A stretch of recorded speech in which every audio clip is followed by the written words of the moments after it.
Assalamualaikum warahmatullahi wabarakatuh. Selamat pagi anak-anak kelas 5 yang Ibu sayangi. Hari ini kita belajar di tema 3, subtema 2, muatan pelajaran SPDP. Pada materi kali ini kalian akan mempelajari tentang properti tari. Properti tari adalah alat atau benda yang digunakan sebagai pelengkap pementasan tari, yang berguna sebagai menambah makna dan nilai keindahan gerakan tari. Properti tari ini harus digunakan pada saat mulai latihan, supaya saat pertunjukan tari sudah terbiasa menggunakan propertinya. Fungsi properti tari yang pertama adalah sebagai media penyampaian pesan tari, yang kedua menambah makna tarian, dan yang ketiga menambah nilai keindahan tarian. Berikut ini adalah cuplikan tari gantar yang berasal dari Kalimantan. Tari gantar ini merupakan tari yang menggambarkan orang menanam padi.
Nah, properti tari yang digunakan pada tari gantar ini adalah tongkat kayu yang menggambarkan penumbuk, serta bambu yang dipegang di tangan kanan itu yang di dalamnya ada biji-bijian padi.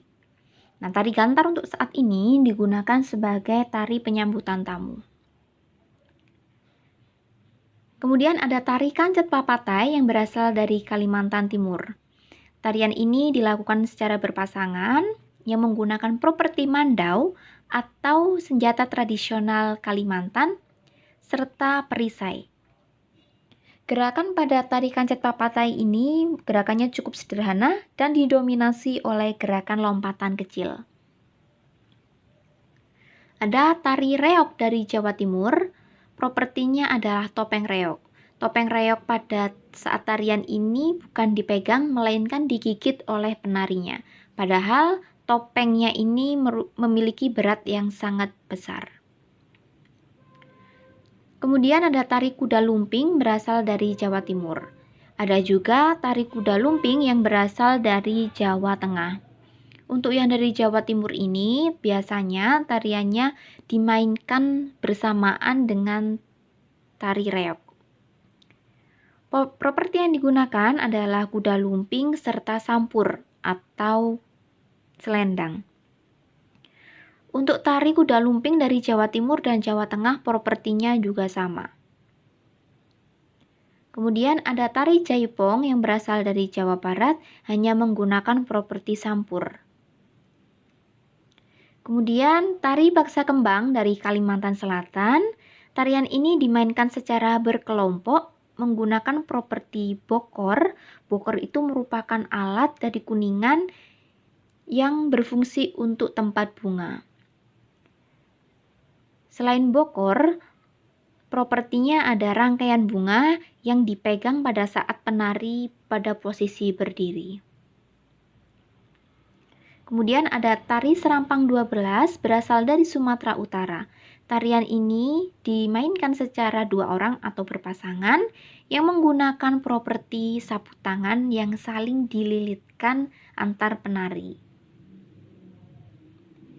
Kemudian ada tari merak yang berasal dari Jawa Barat. Nah, tari merak ini sebenarnya propertinya hanya sayap yang berbentuk sayap merak itu. Nah, untuk siger, garuda mungkur, apok, baju, sabuk, gelang, serta rok itu merupakan kostumnya. Kemudian tari topeng. Tari topeng ini banyak sekali yang ada dari daerah di Indonesia. Ada tari topeng yang berasal dari Jakarta yang mempunyai ciri khas topengnya berwarna putih. Kemudian bagian atas penarinya di bagian kepala ada hiasan kepala yang memiliki warna mencolok. Kemudian ada tari topeng Malangan atau disebut dengan tari Bapang. Tari ini berasal dari Malang, menggunakan properti topeng yang berwarna merah. Kemudian ada pula tari topeng yang berasal dari Cirebon yang disebut dengan topeng Kelana. Perhatikan perbedaan antara topeng Kelana dengan topeng Bapangnya. Kalau topeng Bapang, hidung dari topengnya tidak terlalu lancip, tetapi kalau di topeng Kelana yang dari Cirebon, topengnya mempunyai hidung yang sangat lancip. Nah, itu tadi adalah perbedaan beberapa properti tari topeng yang berasal dari Jakarta, Malang, dan Cirebon. Demikian pembelajaran dari Ibu pagi ini. Semoga materi ini bermanfaat untuk kalian. Ibu akhiri, wassalamualaikum warahmatullahi wabarakatuh.